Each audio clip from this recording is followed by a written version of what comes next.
आज हम पढ़ रहे हैं साइंस। ठीक है, साइंस का जो होता है हमने बायोलॉजी आपको पढ़ा दिया है, जो भी आरओ में आता है। आज हम जो होता है फिजिक्स की बात करेंगे, जिसे भौतिक विज्ञान कहा जाता है। पहले इसका इंट्रोडक्शन देखेंगे हम लोग। भौतिक प्राकृतिक विज्ञान की वह शाखा होती है जिसमें घटनाओं, प्रक्रिया, जो घटनाएं होती, परिघटनाएं होती, प्रक्रियाएं होती, पदार्थ है, उनके गुणों का परस्पर क्रिया का ज्ञान ही जो होता है विज्ञान कहलाता है। इसको छोड़ दीजिए। नेचुरल साइंस में जो होता है भौतिक विज्ञान, रसायन विज्ञान और जीव विज्ञान आते हैं। जबकि औपचारिक विज्ञान में आपको, जिसे आप फॉर्मल साइंस कहते हैं, उसमें गणित और लॉजिक जो होता है अध्ययन आप करते हैं। सोशल साइंस में आप जो होता मानव व्यवहार और समाज के अध्ययन करते हैं। ठीक है, तो नेचुरल साइंस किसे कहा जाता है? प्राकृतिक विज्ञान। ये विज्ञान की वह शाखा होती है जिसमें प्राकृतिक घटनाओं का अवलोकन, व्याख्या, अनुभवजन्य साक्ष्यों के आधार पर अध्ययन किया जाता है। इसकी 3 शाखाएं हमने बता दी है, भौतिक, रसायन और जीव। ठीक है, फिजिक्स, केमिस्ट्री, बायो, जिसमें हमने बायो आपका जो होता है पहले ही पढ़ा दिया है। ठीक है, क्योंकि सीरीज में वीडियो मिल जाएगी। और भौतिक विज्ञान फिजिक्स में जो होता है आज हम शुरू करेंगे। चलिए फिजिक्स की बात करते हैं। तो फिजिक्स में जो होता है यहाँ से क्वेश्चन जो होता है जो पूछा जाएगा वही केवल यहाँ पढ़ाया जाएगा, और सारे क्वेश्चन छोड़ देंगे। ठीक है, जो इम्पोर्टेंट क्वेश्चन है उस पर जो होता है चर्चा हम करेंगे। चलिए शुरू करते हैं। भौतिकी विज्ञान या भौतिक विज्ञान। भौतिक विज्ञान विज्ञान की वह शाखा होती है जिसमें हम द्रव्य, ऊर्जा और अन्योन्य क्रियाओं और उनके संबंधों का अध्ययन किया जाता है। उसे हम भौतिक विज्ञान कहा जाता है। भौतिक विज्ञान के जन्मदाता कौन थे? Isaac Newton. नोट कर लीजिएगा, भौतिक विज्ञान के जो जन्मदाता हैं वो आइजक न्यूटन थे। इसमें 2 राशियों की बात करें हम, फिजिकल क्वांटिटी जिसे कहा जाता है, अर्थात भौतिक राशियाँ। भौतिक राशियाँ वस्तु, पदार्थ, परिघटना का गुण होते हैं। इस गुण में संख्यात्मक मान एवं कोई मानक संदर्भ प्रदान किया जा सकता है, जैसे वस्तु का द्रव्यमान, लंबाई, बल, चाल, दूरी, विद्युत धारा, घनत्व आदि। भौतिक राशियाँ 2 प्रकार की होती हैं, अदिश राशियाँ और सदिश राशियाँ होती हैं। अदिश और सदिश राशियाँ देखेंगे, यहाँ पर देखेंगे अदिश राशियाँ कौन सी होती हैं। देखिए, अदिश राशियाँ वे राशियाँ होती हैं जिनके केवल परिणाम होते हैं मगर दिशा नहीं होती, उन्हें हम अदिश राशियाँ कहते हैं। ठीक है, ये आपको बचपन में पढ़ाया गया होगा कि भौतिक राशि की जिनमें केवल परिणाम होते हैं, केवल परिणाम होते हैं, दिशा नहीं होती है, उन्हें हम अदिश राशि कहते हैं। ठीक है, जैसे दूरी हो गई, द्रव्यमान हो गया, चाल हो गया, आयतन हो गया, कार्य हो गया, समय हो गई, ऊर्जा हो गया, विद्युत धारा हो गया, ताप हो गया, दाब हो गया, ये अदिश राशियाँ पढ़ लीजिएगा जरूर। ठीक है, अदिश और सदिश राशियाँ आपकी जो होते हैं जरूर पूछा जाता है आपके आरोप प्रश्न में। ठीक है, तो यहाँ पर जो होता है आपका एग्जाम्पल सिर्फ इम्पॉर्टेंट है। साइंस में सारा एग्जाम्पल पूछा जाता है, साइंस में सारे एग्जाम्पल डिपेंड करते हैं। तो दूरी, द्रव्यमान, चाल, आयतन, कार्य, समय, ऊर्जा, विद्युत धारा, ताप, दाब, ये सभी अदिश राशियाँ होती हैं। ठीक है, वेक्टर क्वांटिटीज किसे कहा जाता है? सदिश राशियाँ। बस याद रखिए परिणाम के साथ दिशा भी जुड़ा हो। ठीक है, क्या परिणाम के साथ जो होता है दिशा भी उसकी अगर मालूम हो तो उसे हम सदिश राशियाँ कहते हैं। देखिए, जिन्हें व्यक्त करने के लिए परिणाम के साथ साथ दिशा की भी आवश्यकता होती है वे सदिश राशियाँ कहलाती हैं। जैसे विस्थापन, वेग, त्वरण, बल, संवर्ग, बल, आघूर्ण, ये सभी के सभी क्या कहलाते हैं? सदिश राशियाँ कहलाती हैं। ठीक है, एक प्रकाश वर्ष बराबर होता है 9.46 × 10⁻15 मीटर।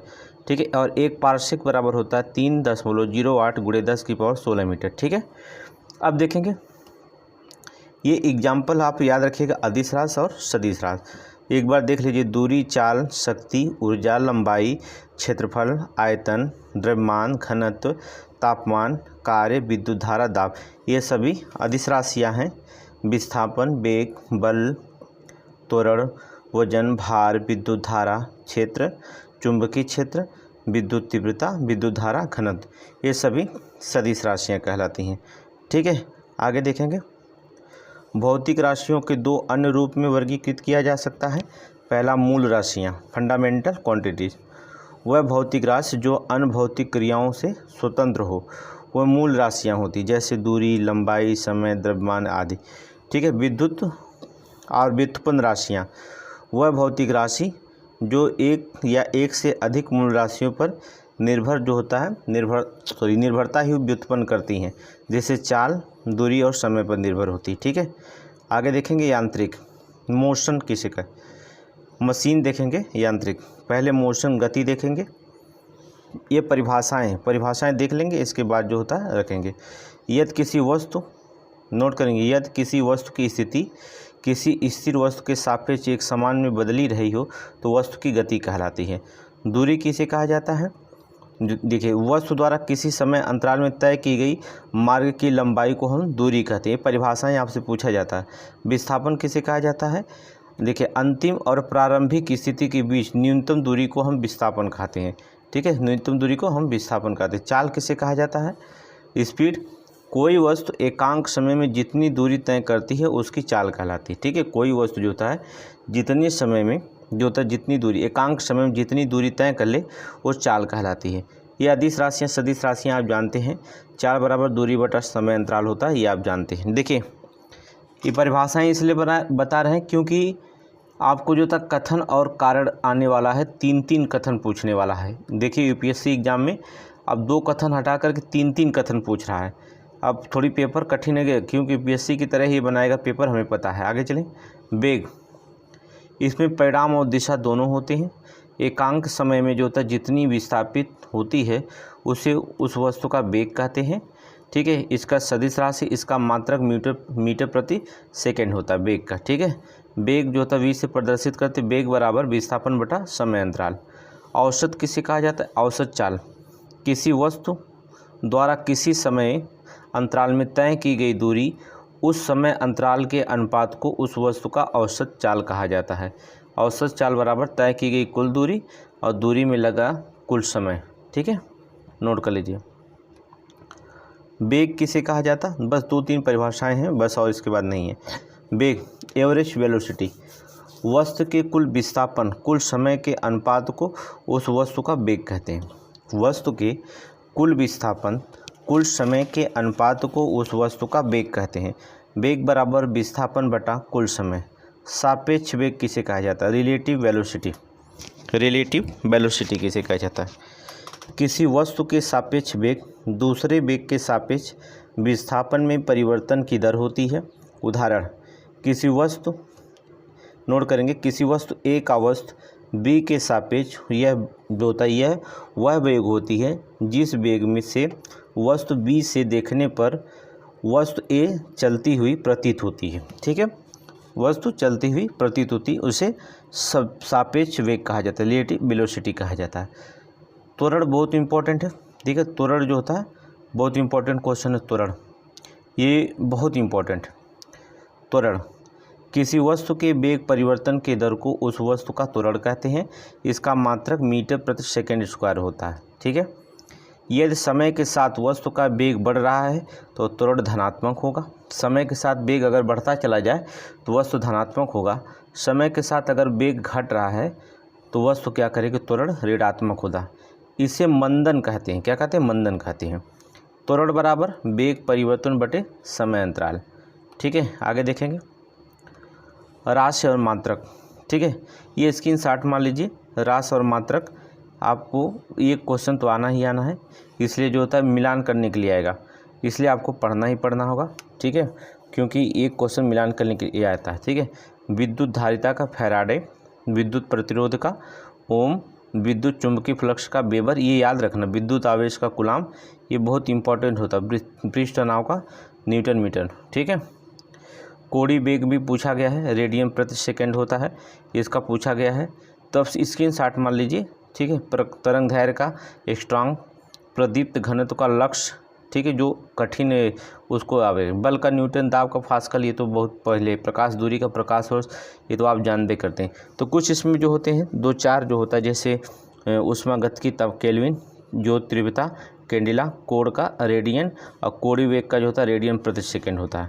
ठीक है, ज्योति फ्लक्स का ल्यूमन, ये ऐसे कुछ कठिन है, इनको जो याद कर लीजिएगा, एक बार पढ़ लीजिएगा, सभी याद हो जाएगा। आगे चलिए। वृत्तीय गति किसे कहा जाता है? सर्कुलर मोशन किसे कहा जाता है? जब कोई वस्तु वृत्तीय पथ पर गति करती है तो उसकी गति जो होती है वृत्तीय गति कहलाती है। जैसे लट्टू की भांति गति, झूले की गति, ठीक है, आदि। एक समान चाल से गति करती है तो उसकी गति एक समान तथा समान वृत्तीय गति कहते हैं। ठीक है, एक समान वृत्तीय गति त्वरित होती है। इसमें जो होता है वृत्त के प्रत्येक केंद्र पर वेग की दिशा बदल जाता है। ठीक है, वेग की क्या होता है, दिशा क्या करती है, बदल जाता है वृत्तीय गति में। ठीक है, अब देखिए ये तो वृत्तीय गति, कोणीय वेग तो नहीं पूछेगा, लेकिन जो होता है ये 100% पूछता है अपकेंद्री बल, बहुत इंपॉर्टेंट होता है अपकेंद्री बल। ठीक है, अपकेंद्री बल और अपकेंद्री बल ये दो आरओ के सबसे मुख्य प्रश्न होते हैं। चलेंगे, अपकेंद्री बल। ठीक है, चलिए, जब कोई वस्तु वृत्ताकार मार्ग पर चलती है तो उस पर एक बल वृत्त के केंद्र की ओर कर लगता है। ठीक है, केंद्र की ओर करता है। ठीक है, कार्य करता है। अगर कोई वस्तु है जो वृत्ताकार मार्ग पर चलती है, ठीक है, एक वृत्त में जो होता है चलती ही दिखाई देती है ऐसे। ठीक है, वस्तु चला रहे हैं आप, तो केंद्र की ओर जो होता है, यहाँ केंद्र की ओर कार्य करता है।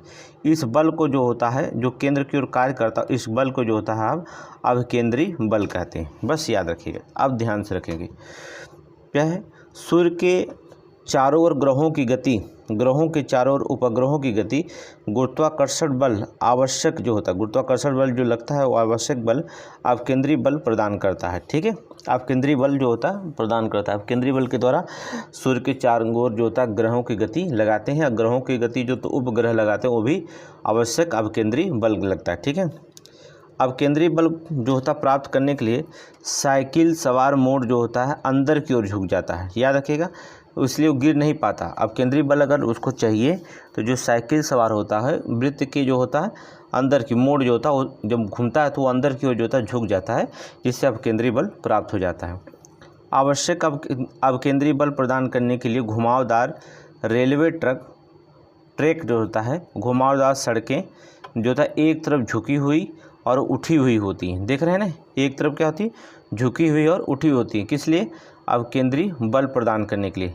जो घुमावदार रेलवे ट्रैक हो गया या सड़कें हो गई जो एक और जो होता है झुकी हुई दिखाई देती हैं आपको, उसे जो होता है किस लिए, अपकेंद्री बल प्रदान करने के लिए। ठीक है, इस बल के अभाव में कोई वस्तु वृत्ताकार मार्ग पर नहीं चल सकती। अगर अपकेंद्री बल नहीं मिलता है तो वृत्ताकार मार्ग जो होता है उसके जो होता है चलने में कठिनाई होगी, कोई वस्तु नहीं चल सकती। अपकेंद्री बल बराबर होता है mv²/r। ठीक है, m द्रव्यमान, v चाल है, r त्रिज्या आपका है। ठीक है, अब इसे अपकेंद्री बल निकाल सकते हैं। तो समझ में आ गया होगा अपकेंद्री बल।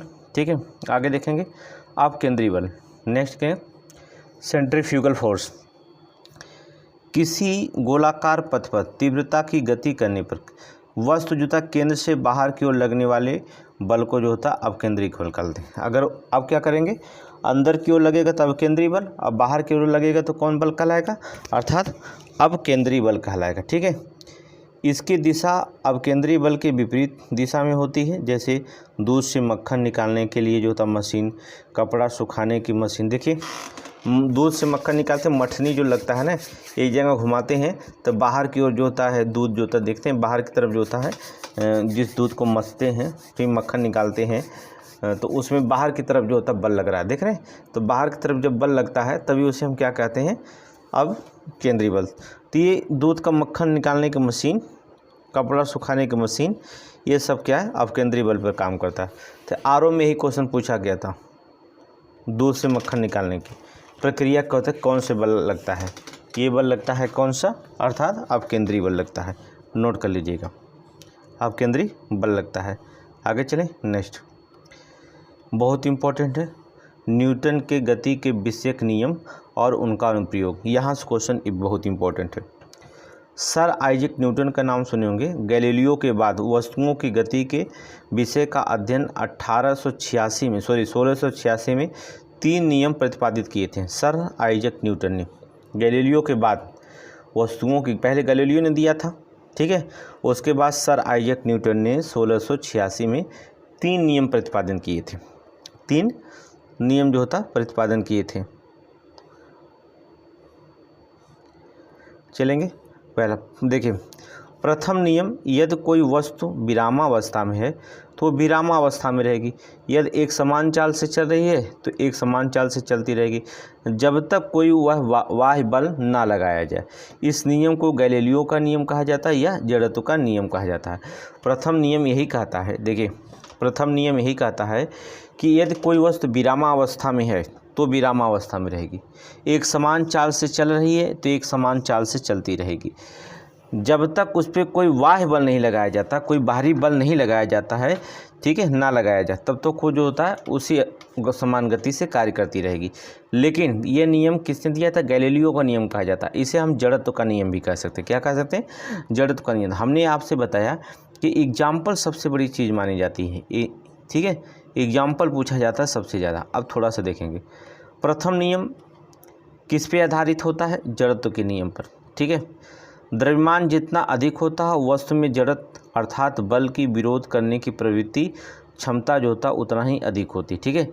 द्रव्यमान जो होता है जितना अधिक होगा वस्तु में जड़त्व अर्थात जो बल का विरोध होगा, बल का विरोध करने की जो प्रवृत्ति होगी, ठीक है, या क्षमता होगी, उतना ही क्या होगा? अधिक होता है, ठीक है। अब देखेंगे एग्जाम्पल के तौर पर देखेंगे। जैसे आप देखेंगे रुकी हुई गाड़ी अचानक चल जाने पर उसमें जो बैठा यात्री होता है वो पीछे की ओर झुक जाता है। किधर? पीछे की ओर झुक जाता है। चलती हुई गाड़ी को जो होता है अचानक रुक जाने पर यात्री आगे की ओर झुक जाता है। ये कौन सा नियम होता है? गैलीलियो का नियम या जड़त्व का नियम कहलाता है, ठीक है। अगर गाड़ी रुकी हुई है, ठीक है, गाड़ी अगर रुकी हुई है तो अचानक चल जाने पर जो होता है जो बैठा हुआ यात्री होता है पीछे की ओर क्या करता है? झुक जाता है। जबकि जब चलती हुई गाड़ी को अचानक अगर रुकने के जाने पर यात्री आगे की ओर क्या करता है? झुक जाता है। तब भी ये गैलीलियो का। आगे चलेंगे, दूसरा एग्जाम्पल देखेंगे। बंदूक की गोली से शीशे को गोल छेद हो जाता है, जबकि पत्थर मारने पर शीशा टूट जाता है, बिखर जाता है। क्यों? ये इस पर भी जो होता है जड़त्व का नियम अर्थात न्यूटन का प्रथम नियम फॉलो होता है। चलती रेलगाड़ी या बस से छलांग लगाने पर कोई व्यक्ति आगे की ओर गिरता है, ठीक है, ये भी क्या है? जड़त्व का नियम है। पेड़ को हिलाने से उसके फल टूट के नीचे गिर जाते हैं, ये भी जड़त्व का नियम है। हथौड़े के हत्थे कसने के लिए हत्थे के ज़मीन पर मारते हैं, ये भी जो होता है जड़त्व का नियम कहलाता है। इस पर तो एग्जाम्पल आप थोड़ा सा याद रखेंगे। जितना एग्जाम्पल है आपको एग्जाम्पल ही एग्जाम में पूछा जाता है, ठीक है, सबसे ज़्यादा एग्जाम्पल। आगे देखेंगे न्यूटन का द्वितीय नियम क्या कहलाता है। न्यूटन का द्वितीय नियम भी बल बराबर द्रव्यमान गुणे त्वरण, ठीक है। मैच खेलते होंगे तो न्यूटन का द्वितीय नियम होता है। अगर कोई गेंद ऊपर से आती हुई है तो गेंद पकड़ते समय जो होता है जो क्रिकेटर होता है वो अपने पीछे की तरफ हाथ खींच लेता है, जिससे कम बल लगाना पड़े, ठीक है, कम बल लगता है उस पर, ठीक है, हाथ पे उसके कम बल लगता है। कभी कभी पकड़े रहते हैं बल बाहर निकल जाती है, इसलिए पीछे की तरफ खींच लेता है, उससे बल कम लगता है। अब देखेंगे बल बराबर द्रव्यमान गुणे त्वरण, ठीक है। देखिए द्वितीय नियम किसी वस्तु पर कार्य करने के वाले बल का मान जो होता है वस्तु के द्रव्यमान और वस्तु में उत्पन्न त्वरण के गुणनफल के समानुपाती होती है। ये तथा वस्तु के व्युत्क्रमानुपाती होती है, वस्तु के व्युत्क्रम अर्थात बल बराबर द्रव्यमान गुणे त्वरण कहलाता है। ये द्वितीय नियम होता है। जैसे कांच के बर्तन को पैक करने के लिए पहले हम भूसा तथा कागज़ लपेट देते हैं, देख रहे हैं ना। अब देखेंगे कागज़ भूसा लपेट लेंगे तो कांच के बर्तन जो होता है टूटता नहीं है, क्योंकि जो बल उस पर नहीं लग पाता, देख रहे हैं ना। थोड़ा सा कांच का बर्तन इधर उधर अगर होता भी है तो उस पर बल जो होता है नहीं लग पाता, क्योंकि उसको स्पेस मिल जाता है, ठीक है। क्रिकेट खिलाड़ी गेंद को कैच करते समय हाथों को थोड़ा पीछे कर लेता है, देखें हाथ को अगर पीछे कर लेंगे तो बल थोड़ा कम लगेगा, देख रहे हैं बल क्या होगा? कम लगेगा। गाड़ियों में जो होता है साकर लगाए जाते हैं, देखें स्प्रिंग लगाई जाती है साकर, जिससे गड्ढा गुड्ढी पता चले तो उस पर स्पेस मिलता है, जिससे कोई साकर टूटने की संभावना कम रहती है, ठीक है। यहाँ पर जो होता है साकर लगाए जाते हैं। आगे चलें, तृतीय नियम देखें। तृतीय नियम क्रिया प्रतिक्रिया का नियम होता। तृतीय नियम क्रिया प्रतिक्रिया के ये आरओ में क्वेश्चन पूछा गया था। तृतीय नियम क्रिया प्रतिक्रिया, यहीं से जो होता है 2024 में जब परीक्षाएं हुई थी जो रद्द हो गई, यहाँ से क्रिया प्रतिक्रिया के नियम से ही क्वेश्चन आपसे पूछे गए थे। चलेंगे देखेंगे क्रिया प्रतिक्रिया। तृतीय नियम के अनुसार प्रत्येक क्रिया के बराबर विपरीत दिशा में एक प्रतिक्रिया होती है, ठीक है। तृतीय नियम के अनुसार प्रत्येक क्रिया के बराबर जो होता है, प्रत्येक क्रिया के बराबर तथा विपरीत दिशा में एक प्रतिक्रिया होती है, ठीक है। जैसे बंदूक से गोली छोड़ते समय बंदूक पीछे की ओर जो होता हटना, बंदूक गोली छोड़ते हैं आगे गोली आगे निकली, देखें गोली आगे निकली और आदमी जो होता है पीछे की ओर धक्का लगता है, ठीक है। इसे हम क्रिया प्रतिक्रिया का नियम कहते हैं। कहने का मतलब होता है एक बल आगे लगे एक बल पीछे लगे, ठीक है। कोई कार्य करें आगे की तरफ बल लगे और आप पीछे की तरफ बल लगा रहे हैं तो वो क्रिया की प्रतिक्रिया नियम कहलाएगा, ठीक है। उसे न्यूटन का तृतीय नियम कहा जाता है। दूसरा, नाव उससे जो होता है ज़मीन पर उतरते समय नाव पीछे की ओर हट जाती है। ये भी क्या है, क्रिया प्रतिक्रिया। आप आगे की जा रहे हैं, नाव पीछे की तरफ जा रही है। कुएं में पानी खींचते समय रस्सी टूट जाने पे व्यक्ति पीछे की ओर गिर जाता है। ये भी क्या है, न्यूटन का तृतीय नियम। यही क्वेश्चन पूछा गया था। रॉकेट की गति के दौरान ईंधन गैस तेजी से नीचे की ओर खिसकती है, जिसकी प्रतिक्रिया के कारण गति करता है। वो भी क्या है, क्रिया प्रतिक्रिया का नियम कहलाता है। क्या कहलाता है, क्रिया प्रतिक्रिया का नियम कहलाता है। आगे देखेंगे संवेग मोमेंटम किसी वस्तु के द्रव्यमान तथा वेग के गुणनफल को उस वस्तु का संवेग कहते हैं। द्रव्यमान गुणे वेग का गुणनफल ही संवेग कहलाता है। ठीक है, संवेग वस्तु में निहित गति की मात्रा होती है। देखेंगे संवेग बराबर द्रव्यमान गुणे वेग, अर्थात P बराबर mv। संवेग एक सदिश राशि है, इसका मात्रक है किलोग्राम। ठीक है, किलोग्राम गुणे मीटर प्रति सेकेंड होता है। किलोग्राम मीटर प्रति सेकेंड नोट करेंगे, किलोग्राम मीटर प्रति सेकेंड होता है। ठीक है, आगे चलेंगे आवेग देखेंगे, मोस्ट इम्पोर्टेंट है आवेग। चलिए आवेग कह रहा है, यदि कोई बल किसी वस्तु पर कम समय तक कार्यरत रहती है तो बल और समय अंतराल में गुणनफल को उस वस्तु का आवेग कहते हैं। ठीक है, यदि कोई बल है किसी वस्तु पर जो होता है कम समय तक कार्यरत रहे। ठीक है, किसी वस्तु पर कम समय तक कार्यरत रहे तो बल और समय अंतराल के गुणनफल को उस वस्तु का आवेग कहते हैं। ठीक है, आवेग को सूत्र जो होता है निम्न प्रकार से व्यक्त कर सकते हैं। आवेग बराबर बल गुणे समय अंतराल। आवेग बराबर जो होता है संवेग गुणे परिवर्तन। ठीक है, एग्जाम्पल देखेंगे, किसी क्रिकेट को तेज़ी से आती हुई गेंद को जो होता है कैच करते समय अपने हाथों को गेंद के वेग की दिशा में गतिमान करता है। ठीक है, गेंद आ रही है, जिस दिशा में उस पर हाथ लगा कर पीछे की तरफ जो होता है गेंद की दिशा में जो होता है गतिमान करते हैं। ठीक है, तो यहाँ पर जो होता है बल कम लगता है, आवेग। ठीक है, दूसरा, क्रिकेट खिलाड़ी अपने हाथ के प्रहार से ईंट की पट्टी को तोड़ना, ये भी क्या कहलाता है, आवेग कहलाता है। अधिक गहराई तक कील को गाड़ने के लिए भारी हथौड़े का प्रयोग किया जाता है, ये भी क्या कहलाता है, आवेग कहलाता है। ठीक है, नोट करना, ये बहुत इंपॉर्टेंट है। दूसरी चीज़, ऊंची कूद या लंबी कूद के लिए मैदान के मिट्टी को खोदकर हल्की कर दी जाती है ताकि कूदने पर खिलाड़ी को क्या करे, चोट ना लगे। ये भी क्या कहलाता है, इम्पल्स अर्थात आवेग पर निर्भर करता है। तो ये आवेग क्या होता है, यदि कोई बल किसी वस्तु पर कम समय तक कार्यरत रहे। कम समय, कोई भी बल जो होता है किसी वस्तु पर कम समय तक, ज़्यादा समय तक कार्यरत तो नहीं रहेगी, कम समय तक कार्यरत रहे और बल और समय के अंतराल गुणनफल की वस्तु का जो होता है हम क्या कहेंगे, आवेग कहते हैं। ठीक है, आवेग कहते हैं। आगे चलेंगे, नेक्स्ट क्वेश्चन, घर्षण। ठीक है, घर्षण देखेंगे, नोट करेंगे, फ्रिक्शन। घर्षण किसे कहते हैं? घर्षण बल एक संपर्क बल है जो हमेशा इसके संपर्क में आई सतहों के बीच गति के विपरीत दिशा में लगता है। घर्षण के कारण जो होता गुरुत्व, विद्युत चुंबक और आवेशित कण जो होते हैं। ठीक है, ये दिख रहे हैं ना, ये बल लगा रहा है, ये घर्षण है।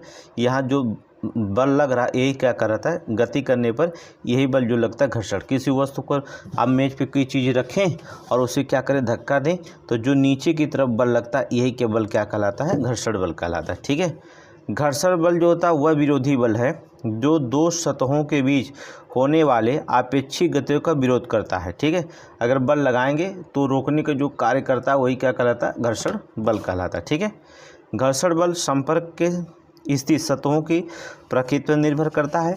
ठीक है, किसकी सतह कैसी है उस पर निर्भर। अब खुरदुरा है तो घर्षण बल जो होता है ज़्यादा लगेगा।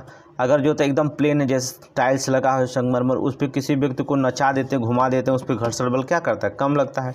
ठीक है, बर्फ़ पे चल रहे हैं तो घर्षण बल ज़्यादा लग सकता है। ठीक है, अगर कहीं इसी पे जो होता है सड़क पे चलें तो घर्षण बल कम लग सकता है। बालू पे चलेंगे तो घर्षण बल ज़्यादा लगेगा, क्योंकि है चलने पर, देख रहे हैं, गति करने पर। तो ये डिपेंड करता है वस्तु के कह रहा प्रकृति पर निर्भर करता है, सतह की। तथा घर्षण बल संपर्क में स्थित सतहों के क्षेत्रफल पर जो होता है निर्भर नहीं करता है। इसका क्षेत्रफल पे नहीं, ठीक है, इसकी सतह कैसी है उस पर निर्भर करता है। घर्षण बल के कारण हम पृथ्वी के सतह पर चलते हैं, ठीक है, घर्षण बल के कारण हम पृथ्वी की सतह पर क्या करते हैं, चलते हैं, नोट करिएगा। दूसरा, गाड़ियों का ब्रेक घर्षण बल के कारण ही कार्य करता है, सही।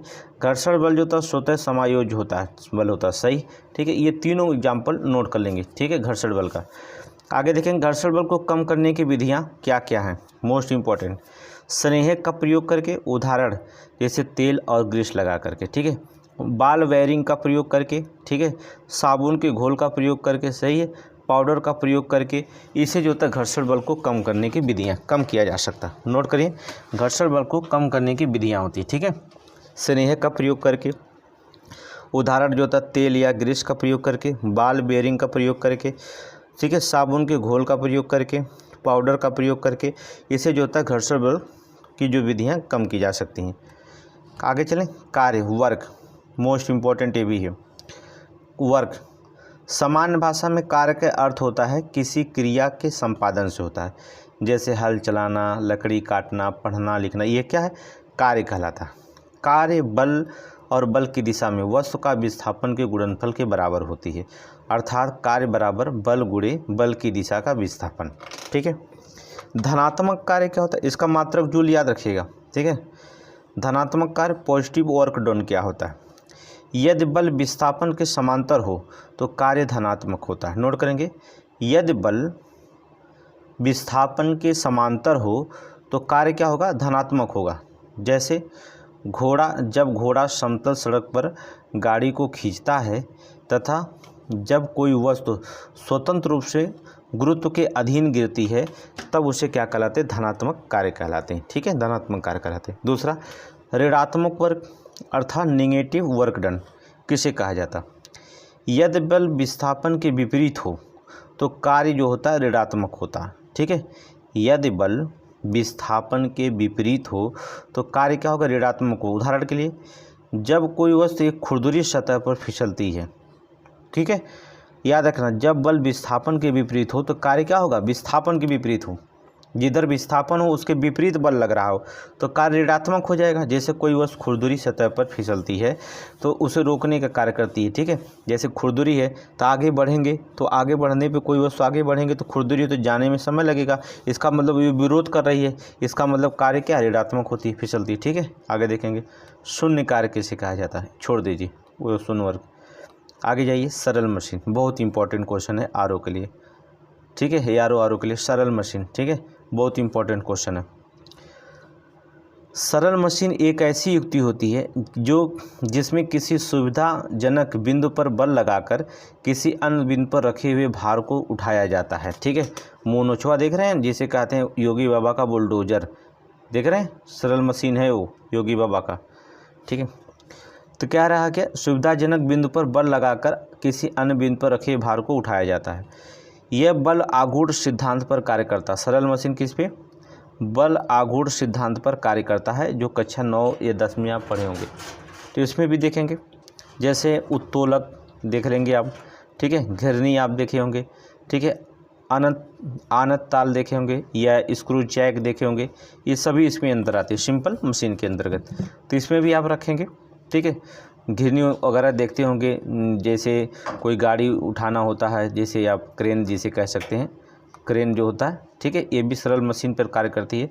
इसमें घिर्रियाँ लगी होती हैं जो बड़े आसानी से ऊपर की ओर किसी वस्तु को उठा सकती है, ठीक है।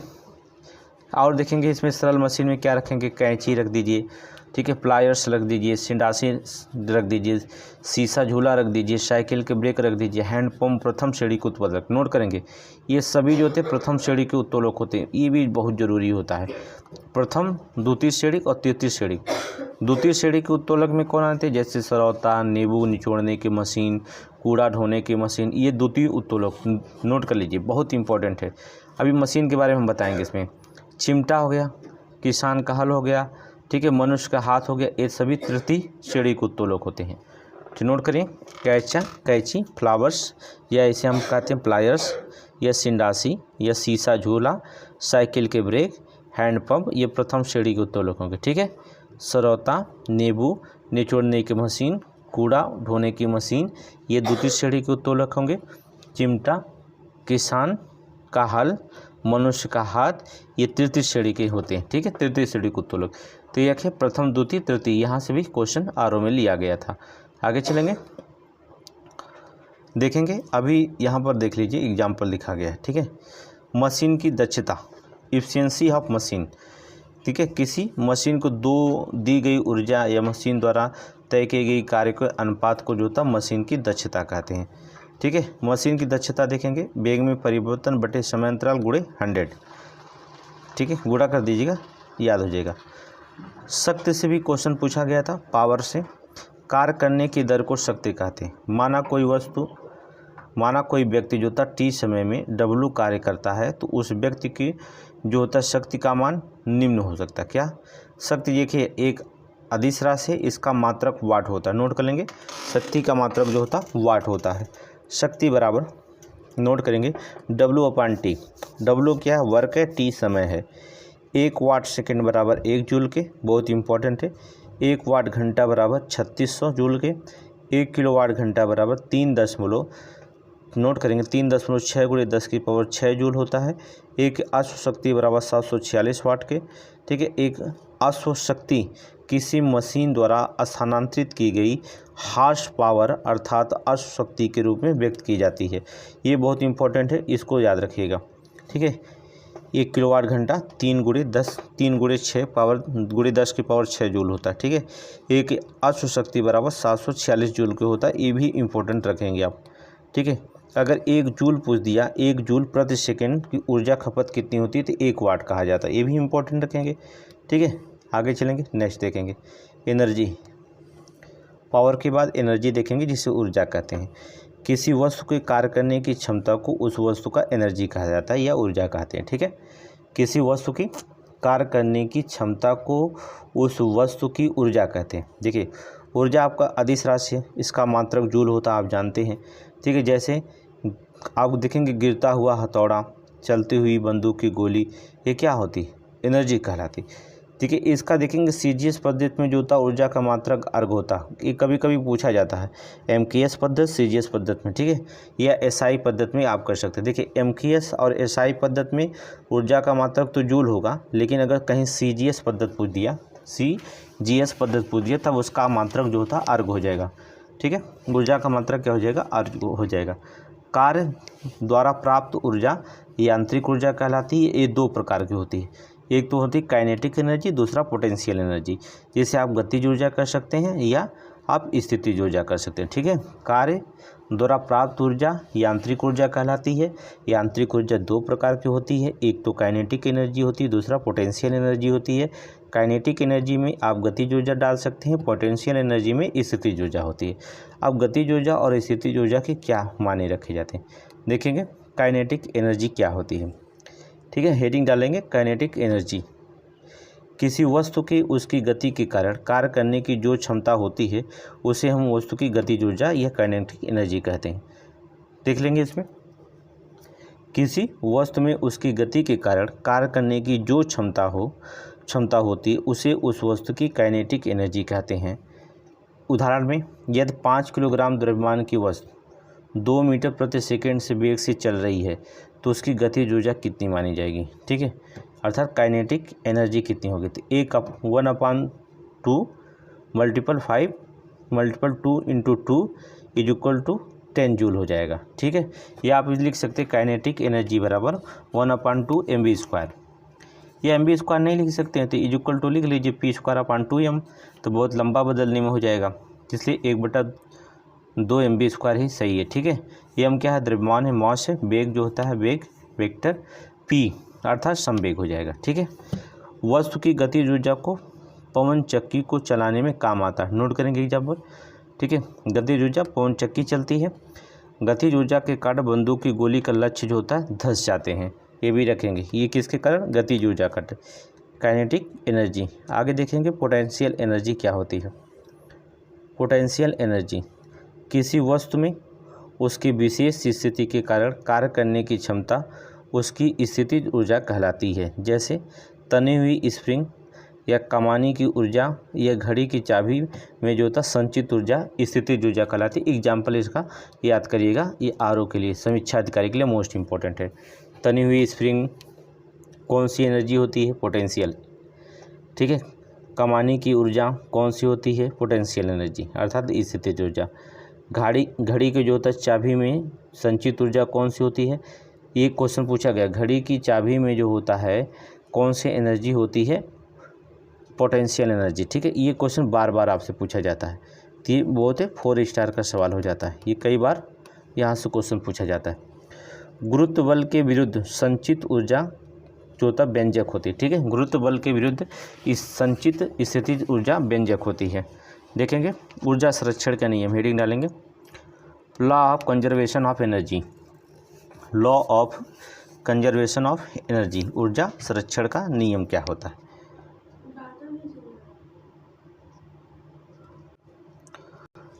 आगे देखेंगे हम लोग, नेक्स्ट क्वेश्चन देखेंगे, ऊर्जा संरक्षण के नियम देखेंगे। लॉ ऑफ कंजर्वेशन एनर्जी, ऊर्जा ना तो उत्पन्न की जा सकती है ना तो नष्ट की जा सकती है, केवल एक रूप से दूसरे रूप में परिवर्तित की जा सकती है। ऊर्जा संरक्षण नियम का रहता है।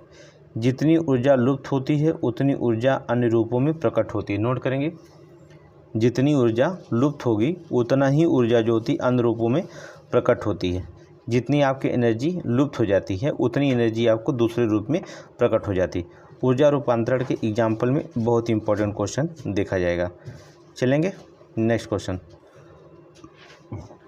डायनेमो यांत्रिक ऊर्जा को विद्युत ऊर्जा में, विद्युत मोटर को यांत्रिक ऊर्जा में, माइक्रोफोन जो लगाते हैं ये ध्वनि ऊर्जा को विद्युत ऊर्जा में चेंज करता है। ठीक है, लाउड स्पीकर जो होता है विद्युत ऊर्जा को ध्वनि ऊर्जा में, विद्युत बल्ब जो होता है विद्युत ऊर्जा को प्रकाश या ऊष्मा में, सोलर सेल जो होता है सौर ऊर्जा को प्रकाश या विद्युत ऊर्जा में, मोमबत्ती जो होता है रासायनिक ऊर्जा को प्रकाश या ऊष्मा ऊर्जा में, विद्युत हीटर जो होता है विद्युत ऊर्जा को ऊष्मीय ऊर्जा में, जलता हुआ कोयला जो होता है रासायनिक ऊर्जा को ऊष्मीय ऊर्जा में, विद्युत सेल जो होता है प्रकाश ऊर्जा को विद्युत ऊर्जा में चेंज करता है, प्रकाश विद्युत सेल। ठीक है, प्रकाश ऊर्जा को विद्युत ऊर्जा में जो होता है चेंज करता है। ये जो होता है एनर्जी, एक रूप में अगर ऊर्जा खत्म होती है तो दूसरे रूप में आपको प्रकट हुई, अगर एक रूप में ऊर्जा लुप्त हो दिखाई दे रही है तो दूसरे रूप में आपको प्रकट होती हुई दिखाई देगी एनर्जी। ठीक है, इसे हम ऊर्जा संवेग संरक्षण या ऊर्जा संरक्षण का नियम कहा जाता है। ठीक है, ऊर्जा संरक्षण का नियम कहा जाता है। कहने का मतलब जितनी ऊर्जा आपकी लुप्त होगी उतनी ही ऊर्जा अन्य रूपों में प्रकट होती हुई दिखाई देगी। ठीक है, आगे देखेंगे द्रव्यमान ऊर्जा तुल्यता। ठीक है, इसकी छोड़ दीजिए, इसकी ज़रूरत हमें नहीं, गुरुत्वाकर्षण की ज़रूरत है। ग्रेविटेशन की बात करेंगे हम लोग, ग्रेविटेशन गुरुत्वाकर्षण। चलेंगे देखेंगे, दो पिंडों के बीच एक आकर्षण बल कार्य करता है जिसे हम गुरुत्वाकर्षण बल कहते हैं। ठीक है, दो पिंड है, दोनों पिंडों के बीच जो होता है एक आकर्षण बल कार्य करता है, आकर्षण बल को हम क्या कहते हैं? गुरुत्वाकर्षण बल कहते हैं। गुरुत्व वह आकर्षण बल है जिससे पृथ्वी के किसी वस्तु को अपनी केंद्र की ओर खींचती है, जिससे पृथ्वी क्या करती है? किसी वस्तु को अपने केंद्र की ओर क्या करती? खींचती है, वही गुरुत्वाकर्षण बल है। गुरुत्वाकर्षण बल को निम्न प्रकार से व्यक्त किया जाता है, जैसे F = G/m/r²। ठीक है, देखेंगे आप क्या होगा यहाँ पर जो होता है न्यूटन प्रति मीटर, नोट करेंगे न्यूटन मीटर स्क्वायर प्रति किलोग्राम होता है। ठीक है, आप यहाँ पर जी का मान याद रखिएगा, 6.67 × 10⁻⁻11 न्यूटन मीटर स्क्वायर प्रति किलोग्राम। ठीक है, इसका मान थोड़ा याद कर रखिएगा। आगे देखेंगे, एग्जाम्पल बहुत इंपॉर्टेंट इसका है। पृथ्वी के गुरुत्व के कारण पृथ्वी पर वायुमंडल उपस्थित होता है। ठीक है, गुरुत्व के कारण जो होता है, गुरुत्व के कारण पृथ्वी पर वायुमंडल उपस्थित है। गुरुत्व के कारण ही वायुमंडल में जो कण पृथ्वी को छोड़कर क्या नहीं जा पाते। ठीक है, तो इस जो गुरुत्व के कारण ही जो होता है वायुमंडल के कण जो होता है पृथ्वी को छोड़कर नहीं जा पाते हैं। चंद्रमा पर गुरुत्वीय त्वरण का अर्थात जी का मान जो होता है पृथ्वी के गुरुत्वीय त्वरण के मान का 1/6 भाग होता है। नोट करेंगे 1/6। ठीक है, ये कई बार क्वेश्चन पूछा गया। जब लकड़ी और स्टील के गेंद को निर्वात में, नोट करेंगे, निर्वात में हम एक दूसरे की बातें नहीं सुन सकते हैं। निर्वात में कोई वायुमंडल नहीं होता है, ठीक है, वायुमंडल का अभाव होता है, तभी हम एक दूसरे की बातें निर्वात में नहीं सुन सकते हैं। तो वो क्वेश्चन दे दिया कि लकड़ी और स्टील का जो गेंद है निर्वात में अगर नीचे गिराया जाता है तो दोनों गेंदें पृथ्वी पर जो होता है एक साथ पहुंचती हैं, ठीक है, एक साथ पहुंचती हैं, क्योंकि पृथ्वी द्वारा लगाया गया गुरुत्वाकर्षण बल सभी वस्तुओं पर एक समान लगता है, क्योंकि निर्वात होता है, उसमें कोई वायुमंडल नहीं होता, इसलिए जो होता है उस पर जो होता है पृथ्वी पर जो बल लगाया जाता है वो एक समान बल लगता है, इसलिए एक साथ पहुँचती हैं, ठीक है। दूसरा एग्जाम्पल, जब लिफ्ट ऊपर की ओर जाती है तो लिफ्ट में स्थित पिंड का भार बढ़ा हुआ प्रतीत होता है, ठीक है, याद रखिएगा। जब नीचे की ओर जाएगी लिफ्ट तो क्या, पिंड का भार घटा हुआ प्रतीत होता है, ठीक है। अगर मान लीजिए दूसरी एग्जाम्पल भी देखेंगे, सिर्फ एग्जाम्पल ही, बहुत ज़्यादा एग्जाम्पल इसमें रखना होगा, ठीक है। जब लिफ्ट जो होता है नीचे की ओर देखेंगे, जब लिफ्ट एक समान वेग से ऊपर या नीचे गति करती है, ऊपर या नीचे एक समान गति से, तो लिफ्ट में स्थित पिंड के भार में कोई परिवर्तन नहीं होता है। आप जो होता ऊपर जा रहे हैं या नीचे जा रहे हैं, आप लिफ्ट में बैठे हुए हैं, तो आप जो होता ऊपर नीचे अगर ये समान गति से गति कर रही है तो समझ लीजिए कोई भार में परिवर्तन आपको प्रतीत नहीं होगा। लेकिन अगर नीचे की तरफ लिफ्ट जा रही है बहुत तेज़ी से तो आपको भार जो होता है, आपके शरीर का भार कम महसूस होगा, मतलब घटा हुआ प्रतीत दिखाई देगा, ठीक है। आगे देखेंगे, डबल डेकर की बसों में ऊपर हिस्सों में यात्रियों को खड़े होने से अनुमति नहीं होती, क्यों? क्योंकि मुड़ते समय गुरुत्वाकर्षण का केंद्र कम होने के कारण इसके पलटने की संभावना अधिक रहती, इसलिए डबल डेकर की जो बस होती है उस पर जो यात्री होते हैं उन्हें खड़ा होने की अनुमति नहीं दी जाती, ठीक है। पहाड़ पर चढ़ते समय यात्री सदैव आगे की ओर झुके होता है, ठीक है, जब पहाड़ पर चढ़ रहे हैं तो यात्री आगे की ओर झुका होता है। ऐसे करने से यात्रियों का गुरुत्व केंद्र उसके पाँव के बीच में होकर गुजरता है तथा उन्हें अधिक संतुलन और अस्थायित्व प्राप्त होता है, ठीक है। पृथ्वी से चंद्रमा पर जाने पर सरल लोलक का आवर्तकाल बढ़ जाता है, याद रखिएगा। अगर पृथ्वी से चंद्रमा की जो होता है जाएंगे तो सरल लोलक का आवर्तकाल बढ़ जाता है, क्योंकि चंद्रमा पर कोई गुरुत्व त्वरण का मान घट जाता है, ठीक है, क्योंकि चंद्रमा पर गुरुत्व त्वरण का मान क्या हो जाता है, घट जाता है, इसलिए आवर्तकाल वहाँ पर क्या हो जाता है, बढ़ जाता है। रीजन याद रखिए, कई बार एग्जाम्पल पूछा है, पृथ्वी से चंद्रमा पर जाने पर सरल लोलक का आवर्तकाल बढ़ जाएगा, क्योंकि चंद्रमा पर गुरुत्व त्वरण का मान घट जाता है, ठीक है। दूसरा, गुरुत्व के कारण जो त्वरण उत्पन्न होता है उसे गुरुत्व जनित त्वरण कहते हैं। इसका मान 9.8 मीटर प्रति सेकंड स्क्वायर होता है, ठीक है, नोट कर लीजिए, बहुत इंपॉर्टेंट है। पृथ्वी के तल के नीचे या ऊपर जाने पर जी का मान घटता है, नोट करेंगे, जब हम पृथ्वी से तल से नीचे जाएंगे या ऊपर जाएंगे उसका जी का मान घटता है, ठीक है। पृथ्वी के केंद्र पर जी का मान 0 होता है, पृथ्वी का जो केंद्र है उस पर जाएंगे तो जी का मान 0 होगा। किसी वस्तु का भार पृथ्वी के केंद्र की ओर 0 होता है लेकिन द्रव्यमान नियत रहता है, ठीक है, भार 0 हो जाएगा केंद्र पर, जी का मान 0 हो जाएगा, लेकिन जो द्रव्यमान होगा, मास होगा, वो नियत रहता है, ठीक है। जी का मान पृथ्वी के ध्रुव की ओर अधिकतम होता है, कई बार क्वेश्चन पूछा गया, ठीक है। जी का मान जो होता है गुरुत्वाकर्षण जो होता है, जी का मान जो होता है ध्रुव पर अधिकतम होता है जबकि विषुवत रेखा पर न्यूनतम होता है। ये दोनों क्वेश्चन इंपॉर्टेंट है, ये कई बार एग्जाम में आरओ में पूछा गया है। पृथ्वी पर घूर्णन गति के मान बढ़ाने पर, ठीक है, घूर्णन गति के मान बढ़ाने पर जी का मान क्या हो जाता है, कम हो जाता है। पृथ्वी पर जो होता है घूर्णन गति के जो होता है घटाने पर जी का मान क्या हो जाता है, बढ़ जाता है। याद रखना, घूर्णन गति अगर बढ़ाएंगे तो जी का मान कम हो जाएगा, एक पृथ्वी की घूर्णन गति को घटाएंगे तो जी का मान ऑटोमेटिक क्या हो जाता है, बढ़ जाता है। नोट कर लीजिएगा, यदि पृथ्वी अपने अक्ष के चारों ओर घूमना बंद कर दे तो ध्रुवों के अतिरिक्त प्रत्येक स्थान पर जी के मान में वृद्धि हो जाएगी। पृथ्वी है, अगर अपनी गतिमान अवस्था को बंद कर दे, अगर चलना बंद कर दे, ठीक है, तो क्या होगा, केवल ध्रुव की छोड़ दिया जाए, ध्रुव को जो होता है छोड़ दिया जाए तो सभी जगह जो होता है ऑटोमेटिक जो होता है जी का मान में वृद्धि हो जाएगी। यदि विषुवत रेखा पर सर्वाधिक और ध्रुवों पर सबसे कम। ठीक है, ये वृद्धि क्या होगी, विषुवत रेखा पर सबसे ज़्यादा होगी। ठीक है, सर्वाधिक ध्रुवों पर सबसे कम होगी। ठीक है, जबकि अगर गति कर रही है तो देख लीजिए, जब पृथ्वी पर गति कर रही है तो जी का मान जो होता है ध्रुवों पर अधिक हो रहा है और न्यूनतम जो होता है विषुवत रेखा पे। और जब गति करना बंद कर देगी तो उल्टा हो जाएगा। ठीक है, विषुवत रेखा पर सर्वाधिक जो होता है वृद्धि हो जाएगी, ध्रुवों पर कम हो जाएगी। ठीक है, तो ये डिपेंड करता है जी का मान। ठीक है, तो आप समझ गए होंगे गुरुत्वाकर्षण, ग्रेविटेशन। ठीक है, जी के मान के आगे चलेंगे उपग्रह सैटेलाइट के बारे में। ठीक है, सैटेलाइट देखेंगे। चलिए, किसी ग्रह के चारों ओर परिक्रमा करने वाले पिंड को उस ग्रह का उपग्रह कहते हैं। ठीक है, कोई ग्रह है उसके चारों ओर परिक्रमा कर रहा कोई पिंड दिखाई दे रहेगा, वो क्या कहलाता, उपग्रह कहलाता, सैटेलाइट कहलाता। चंद्रमा पृथ्वी का प्राकृतिक उपग्रह है, आपको पता है, नेचुरल उपग्रह है। जबकि इनसेट बी पृथ्वी का कृत्रिम उपग्रह है। ठीक है, ये कृत्रिम उपग्रह है। और चंद्रमा पृथ्वी का एकमात्र उपग्रह कौन है, चंद्रमा है। ठीक है, उपग्रह की कक्षीय चाल उसके द्रव्यमान पर निर्भर नहीं करती है। इसकी त्रिज्या की कक्षा जो तब भिन्न भिन्न द्रव्यमानों के उपग्रहों की चाल समान होगी। ठीक है, उपग्रह की कक्षीय चाल जो तक कक्षीय त्रिज्या पर निर्भर करती है।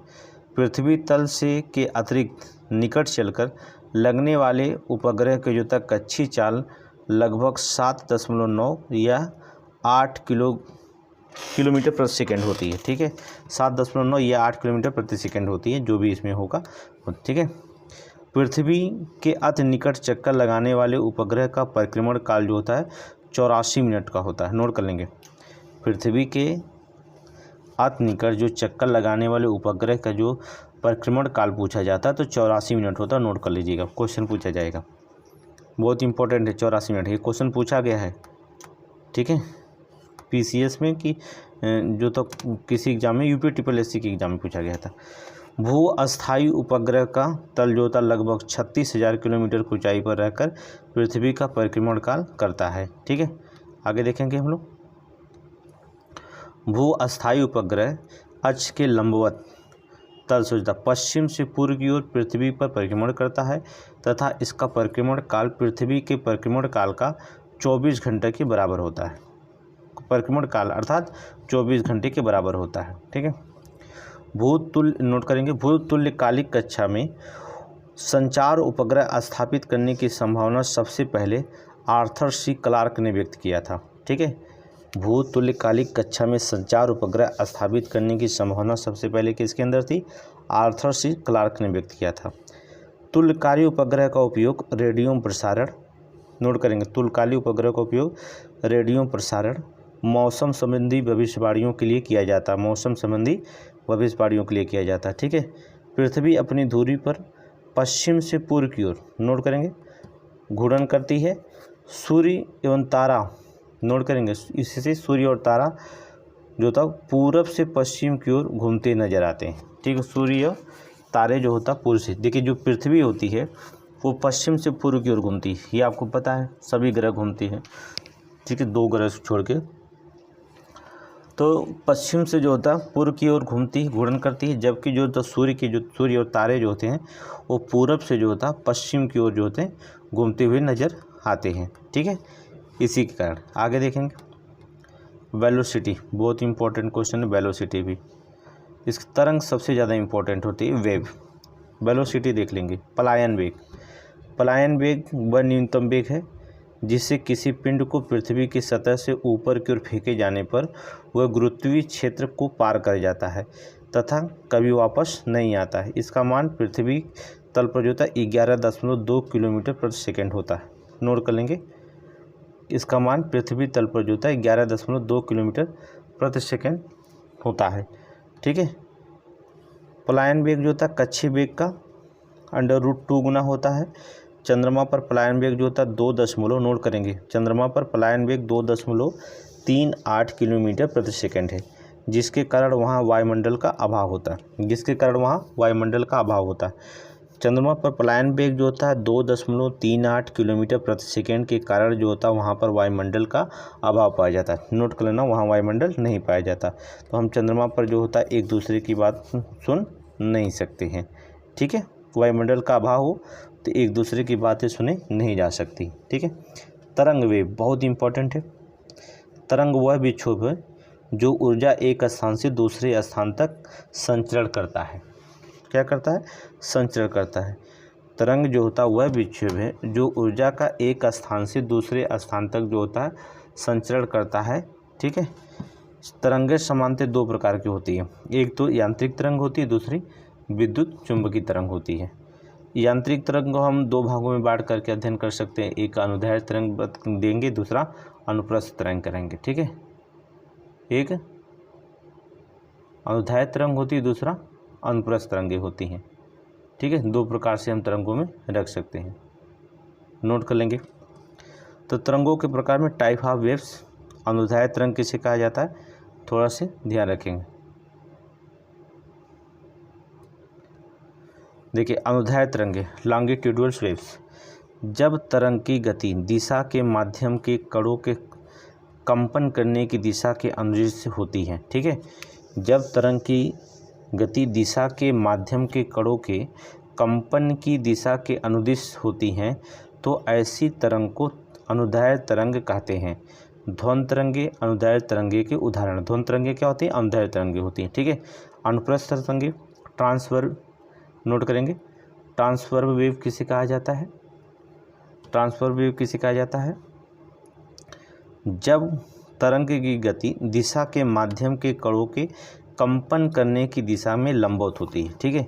जब तरंग की गति जो होता है दिशा के माध्यम के कणों के कंपन करने की दिशा के लंबवत होती है तो इस प्रकार की तरंगों को अनुप्रस्थ तरंगे कहते हैं। जैसे पानी के सतह पर उत्पन्न तरंगे, प्रकाश तरंगे अनुप्रस्थ तरंगे कहलाते हैं। ठीक है। कौन कौन? अगर पानी में जो तरंग उत्पन्न हो रही है या प्रकाश की तरंगे जो दिखाई दे रही हैं, ये सभी के सभी अनुप्रस्थ तरंगे। तो याद रखना, प्रकाश तरंगे, अनुप्रस्थ तरंगे, ध्वनि तरंगे, अनुदैर्ध्य तरंगे, ये दोनों बहुत इंपॉर्टेंट है। ठीक है। ये कथन और कारण में पूछा जाता है। कथन और कारण में ये एग्जाम्पल बहुत पूछा जाता है। ये क्वेश्चन कथन और कारण में अनुदैर्ध्य और अनुप्रस्थ बहुत ज़्यादा पूछा जाता है, इसलिए थोड़ा से ज़्यादा याद रखेंगे इसे। आगे देखेंगे मैग्नेटिक, इलेक्ट्रोमैग्नेटिक वेव्स, जिसे हम विद्युत चुंबकीय तरंगे हिंदी में कहा जाते हैं। ठीक है। ये ऐसी तरंगे होती हैं जिनके संचरण के बिना किसी माध्यम की आवश्यकता नहीं होती। ठीक है। जिनके संचरण के लिए किसी माध्यम की आवश्यकता नहीं होती है। जैसे प्रकाश, किसी माध्यम की आवश्यकता नहीं। ऊष्मा, विद्युत चुंबकीय तरंगों के उदाहरण होते हैं। ठीक है। ये तरंगे जो होता है प्रकाश की चाल से संचरण करती हैं। जैसे कैथोड किरणें, कैनाल किरणें, तरंग, ध्वनि तरंग, प्राश्रव्य तरंगे, विद्युत चुंबकीय तरंगे नहीं होती। ठीक है। याद रखना, कैथोड किरणें, कैनाल किरणें, तरंग, ध्वनि तरंग हो गई। ठीक है। प्राश्रव्य तरंगे, ये सभी विद्युत चुंबकीय तरंगे नहीं होती हैं। ये सभी विद्युत चुंबकीय तरंगे नहीं होती हैं। आगे देखेंगे ध्वनि तरंगे। ध्वनि एक स्थान से दूसरे स्थान तक तरंगों के रूप में गमन करती है। ध्वनि तरंगे अनुदैर्ध्य और यांत्रिक तरंगे, नोट करेंगे, अनुदैर्ध्य यांत्रिक तरंगे कहलाती हैं। नोट करेंगे, ध्वनि एक स्थान से दूसरे स्थान तक तरंगों के रूप में गमन करती है। ध्वनि तरंगे अनुदैर्ध्य यांत्रिक तरंगे होती हैं। ठीक है। ध्वनि तरंगों के आवृत्ति प्रसार में देखेंगे तीन चीज़ें बताई जाती हैं जो बहुत सारे एग्जाम में ये भी पूछा गया था क्वेश्चन। ये भी क्वेश्चन आर में पूछा गया था, पुनर्एग्जाम देने जा रहे हैं, पुनः एग्जाम, इसके पहले जो पेपर हुआ था उसमें एक क्वेश्चन पूछा गया था जिसे कहा जाता था श्रव्य तरंगे, अपश्रव्य तरंगे, प्राश्रव्य तरंगे और सोनार कभी कभी पूछा जाता है। ठीक है। श्रव्य तरंगे क्या होगी? 20 हर्ट्ज से 20,000 हर्ट्ज तक के बीच जो होता है आवृत्ति वाली तरंगों को श्रव्य तरंगे कहते हैं। इन तरंगों को हमारे कान सुन सकते हैं, मनुष्य के द्वारा सुना जा सकता है। श्रव्य तरंगे कितना? 20 हर्ट्ज से 20,000 हर्ट्ज तक। ठीक है। दूसरा अपश्रव्य तरंगे, 20 हर्ट्ज से नीचे की आवृत्ति वाली ध्वनि तरंगों को अपश्रव्य तरंगे कहलाते हैं। इसे हम सुन नहीं सकते हैं, इसे हम सुना नहीं जा सकता। प्राश्रव्य तरंगे, 20 हर्ट्ज से ऊपर की तरंगों को प्राश्रव्य तरंगे कहते हैं। मनुष्य के कानों हेतु ध्वनि की सुग्राही नहीं है। ठीक है। जबकि चमगादड़ इन तरंगों को उत्पन्न कर सकता है। ठीक है। चमगादड़ जो होता है प्राश्रव्य तरंगों को लिए उत्पन्न कर सकता है। ठीक है। नोट कर लीजिए। आगे देखेंगे सोनार। यह एक ऐसी विधि है जिसके द्वारा समुद्र में डूबी हुई वस्तुओं का पता लगाया जाता है। इसके लिए पराश्रव्य तरंगों का प्रयोग किया जाता है। नोट करेंगे, यह एक ऐसी विधि है जिसके द्वारा समुद्र में डूबी हुई वस्तुओं का पता लगाया जाता है। इसके लिए पराश्रव्य तरंगों का प्रयोग हम करते हैं। आगे देखेंगे पराश्रव्य तरंगों का उपयोग कहाँ कहाँ होता है। ये आपका आरओ का क्वेश्चन अभी को मिला है। ठीक है, संकेत भेजने के लिए, समुद्र की गहराई का पता लगाने के लिए, कीमती कपड़ों, वायुयान, घड़ियों के पुर्जों को साफ करने के लिए, कल कारखाने, चिमनियों को, कालिक को हटाने के लिए। ये क्वेश्चन पूछा गया है, पीसीएस में भी पूछा गया है और समीक्षा में पूछा गया है। दूध के अंदर हानिकारक जीवाणुओं को नष्ट करने के लिए, अंधेरे में चमगादड़ को उड़ना, ठीक है, गठिया रोग के उपचार और मस्तिष्क के ट्यूमर का पता लगाने के लिए। इन सभी चीज़ों को याद रखेंगे। पराश्रव्य तरंगों का उपयोग सबसे ज़्यादा एग्जाम में पूछे जाता है। ठीक है, इसको आप अपने दिमाग में रखेंगे। आगे चलें, नेक्स्ट क्वेश्चन देखेंगे। स्पीड ऑफ साउंड, ध्वनि की चाल। ठीक है, ये भी इम्पोर्टेंट होता है। देखिए, ध्वनि द्वारा 1 सेकंड में तय की गई दूरी, ध्वनि द्वारा 1 सेकंड में तय की गई दूरी ध्वनि की चाल कहलाती है। ये 0 डिग्री सेल्सियस पर शुष्क हवा में ध्वनि की जो चाल होती है 30 मीटर प्रति सेकंड होती है। 30 मीटर प्रति सेकंड होती है, याद रखना। 0 डिग्री सेल्सियस पर शुष्क हवा में, ठीक है, जिसमें तापमान 0 डिग्री हो, तब ध्वनि की चाल देखेंगे तो 330 मीटर सेकंड होती है, पर सेकंड होती है। विभिन्न माध्यम में ध्वनि की चाल भिन्न भिन्न होती है। किसी माध्यम में ध्वनि की चाल मुख्यतः माध्यम की प्रत्यास्थता तथा घनत्व पर निर्भर करती है। याद रखना, ध्वनि की चाल 2 चीज़ों पर, प्रत्यास्थता और घनत्व। नोट करिएगा, जो ध्वनि की चाल होती है मुख्यतः जो होती है प्रत्यास्थता या घनत्व पर निर्भर करती है। प्रत्यास्थता या घनत्व पर जो होता निर्भर करती है। ताप बढ़ाने पर ध्वनि की चाल बढ़ती है। याद रखिएगा, ताप बढ़ाएंगे तो ध्वनि की चाल जो होती है क्या करेगी, बढ़ जाएगी। ठीक है, यदि ताप अपरिवर्तित रहे तो गैस में दाब परिवर्तन से ध्वनि की चाल नहीं बदलती है। ताप में अपरिवर्तित रहे तो गैस के दाब में परिवर्तन होने से ध्वनि की चाल नहीं बदलती है। हवा की आर्द्रता बढ़ने पर ध्वनि की चाल भी बढ़ जाती है। ठीक है, अगर हवा की आर्द्रता बढ़ रही है हवा में तो ध्वनि की चाल जो होती क्या होगी, बढ़ जाएगी। ठीक है, ताप बढ़ने पर ध्वनि की चाल बढ़ती है, टेम्परेचर बढ़ेगा तब, या हवा में आर्द्रता बढ़ने पर ध्वनि की चाल बढ़ जाएगी। नोट कर लीजिएगा, जब ध्वनि एक माध्यम से दूसरे माध्यम में जाती है तो ध्वनि की चाल, तरंग दायरे बदल जाती है। ठीक है, ध्वनि की चाल और तरंग दायरे बदल जाती है, जबकि आवृत्ति नहीं बदलती। बहुत इंपॉर्टेंट क्वेश्चन लाइन है ये। जब ध्वनि एक माध्यम से दूसरे माध्यम में जाती है, ध्वनि की चाल व तरंग दैर्घ्य बदल जाती है, जबकि आवृत्ति नहीं बदलती है। ठीक है, जबकि आवृत्ति नहीं बदलती। आवृत्ति का मतलब फ्रीक्वेंसी, आवृत्ति का मतलब क्या होता है, फ्रीक्वेंसी इसकी नहीं बदलती है। ठीक है, फ्रीक्वेंसी इसकी नहीं बदलती है। आगे देखेंगे, ध्वनि के मुख्यतः 3 लक्षण होते हैं, तीव्रता, तारत्व या गुणवत्ता। कहने का मतलब होता है इंटेंसिटी, पिच और क्वालिटी, अर्थात तीव्रता, तारत्व और गुणवत्ता। देखेंगे, ध्वनि की तीव्रता वह लक्षण है, तीव्रता ध्वनि की वह लक्षण है जिसके कारण ध्वनि धीमी या तेज सुनाई पड़ती है।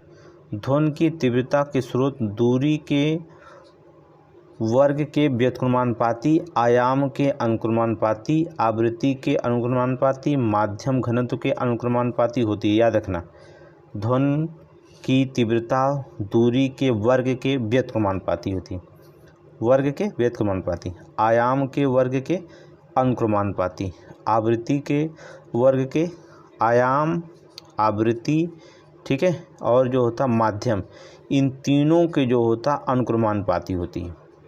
घनत्व, ठीक है, याद रखना, तथा माध्यम के घनत्व के अनुक्रमानुपाती, आवृत्ति के वर्ग के अनुक्रमानुपाती, आयाम के। ठीक है, तारत्व ध्वनि का वह लक्षण है जिसमें, ये भी क्वेश्चन बहुत इंपॉर्टेंट है, तारत्व ध्वनि का वह लक्षण है जिससे ध्वनि की मोटी या पतली कहा जाता है, वो तारत्व आवृत्ति पर निर्भर करता है। ठीक है, तारत्व ध्वनि का वह लक्षण है जिससे ध्वनि को मोटी या पतली कहा जाता है, उसे हम तारत्व आवृत्ति पर निर्भर करता है। कहा जाता है, उसे तारत्व कहते हैं। और तारत्व किस पर? फ्रीक्वेंसी पर अर्थात आवृत्ति पर निर्भर करता है। ध्वनि का वह लक्षण जिसके कारण समान प्रबलता समान तारत्व की ध्वनियों में अंतर प्रतीत होता है वह गुणवत्ता कहलाता है। ठीक है, वह गुणवत्ता कहलाता है। ध्वनि का वह लक्षण जिसके कारण हम समान प्रबलता समान तारत्व की ध्वनियों में अंतर प्रतीत हो उसे हम गुणवत्ता कहलाते हैं। प्रतिध्वनि सुनने के लिए स्रोत परावर्तन सतह के बीच की न्यूनतम दूरी 17 मीटर की होनी चाहिए। ठीक है, कान पर ध्वनि का प्रभाव 1/10 सेकंड तक रहता है। नोट करेंगे, जो कान होता है, कान पर जो तक ध्वनि का प्रभाव देखेंगे 1/10 सेकंड तक रहता है। नोट कर लीजिए। ठीक है, कान पर ध्वनि का जो प्रभाव होता है 1/10 सेकंड होता है। ठीक है, आगे देखेंगे।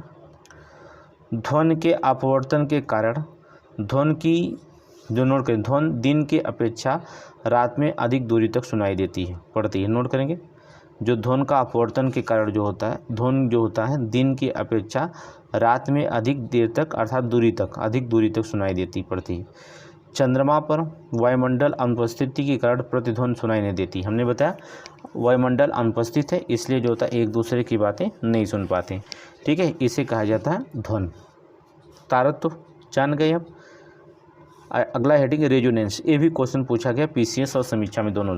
रेजोनेंस, ठीक है, रेजोनेंस जब किसी वस्तु के कंपन की स्वाभाविक आवृत्ति किसी चालक बल के कंपन की आवृत्ति पर निर्भर होती है। नोट करें, जब किसी वस्तु की कंपन की स्वाभाविक आवृत्तियाँ किसी चालक बल के कंपन की आवृत्ति के बराबर होती हैं तो वह वस्तु बहुत अधिक आयाम से कंपन करने लगती है। ये घटना अनुनाद कहलाती है।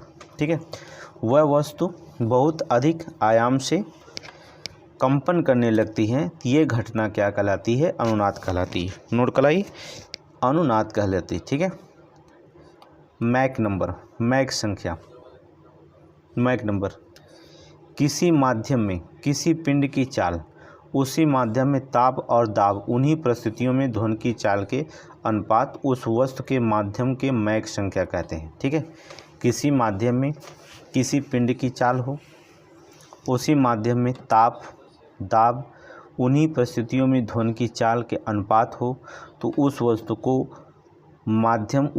की माध्यम में मैक संख्या कहते हैं। ठीक है, मैक संख्या 1 से अधिक या पिंड की चाल प्राध्वनिक 5 से अधिक या ध्वनि की चाल अति प्राध्वनिक कहलाती है। ठीक है, आगे देखेंगे। Doppler effect.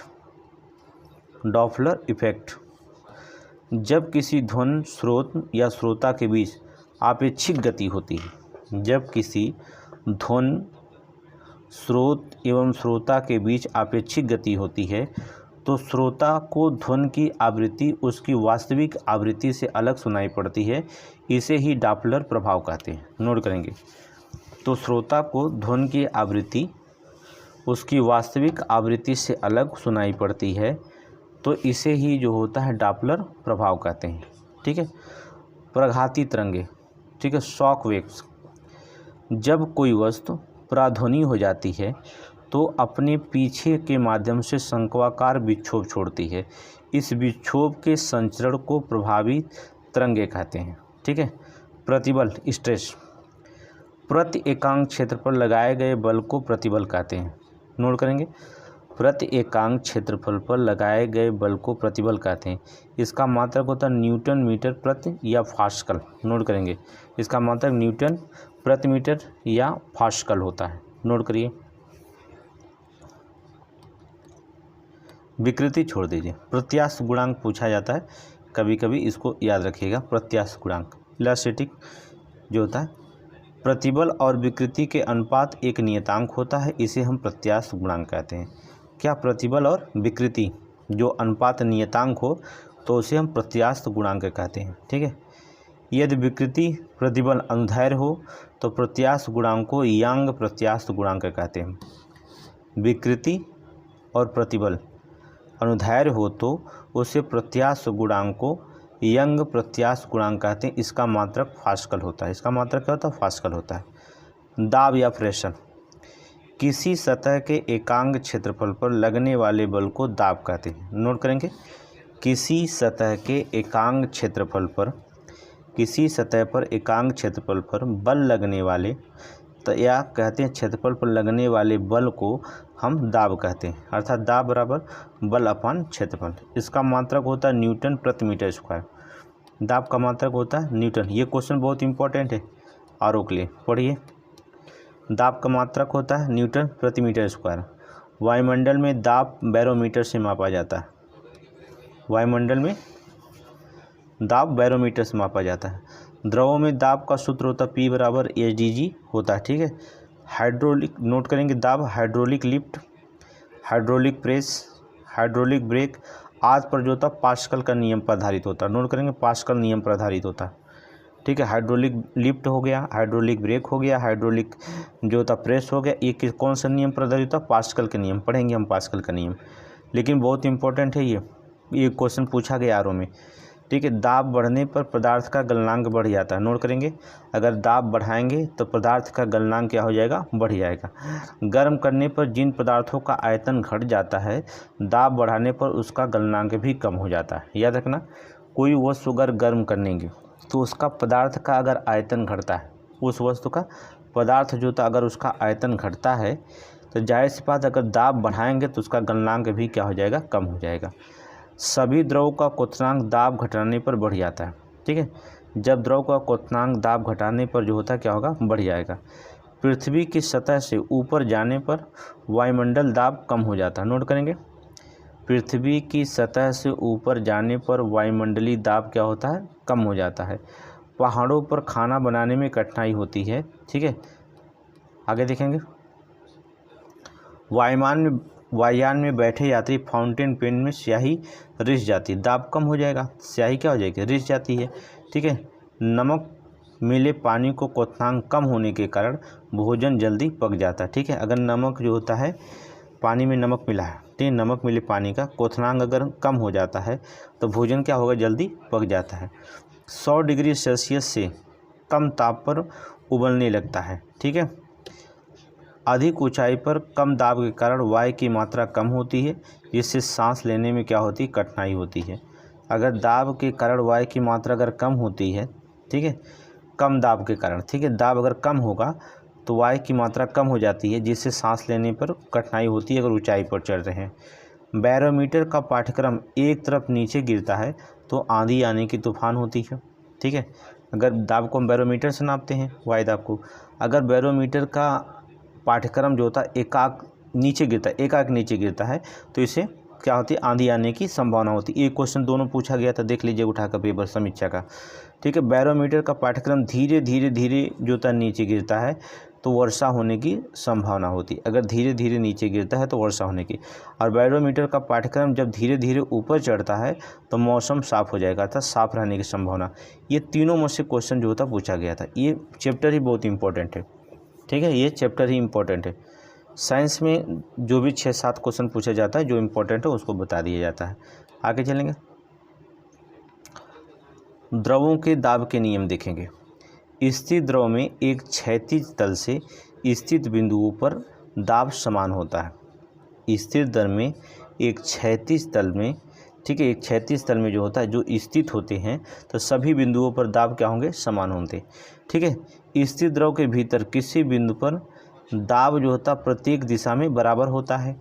द्रव के भीतर किसी बिंदु पर दाब स्वतंत्र तल से बिंदु की गहराई के अनुक्रमानुपाती होता है। याद रखिएगा, ये द्रव के दाब के नियम थोड़ा से देखिए, लॉ ऑफ फ्लो जो तो फ्लोटेशन पे चलेंगे, लॉ ऑफ फ्लोटेशन पे चलेंगे। प्लावन का नियम समझ आ जाना चाहिए, तब प्लावन का नियम बहुत इंपॉर्टेंट हो जाता है।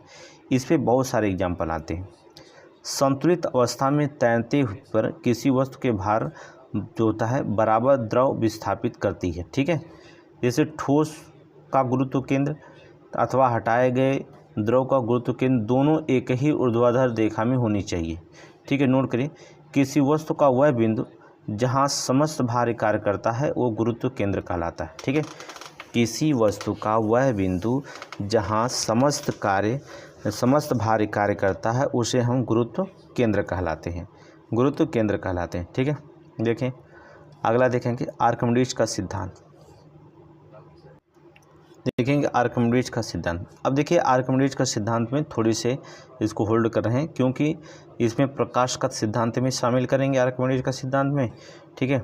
तो आर्किमिडीज का और प्रकाश का विद्युत जो होता है चुंबकीय तरंगों का इसमें शामिल करके जो होता है इसको जो होता है 1-2 घंटे लगेंगे, ठीक है। पहले आप एक वीडियो देख लीजिए, फिर सेकेंड पार्ट जो होता है इसका आपको जो होता है इवनिंग तक जो होता है इसका सेकेंड पार्ट भी मिल जाएगा। आज ही दोनों पार्ट मिलेंगे, ठीक है। Thank you.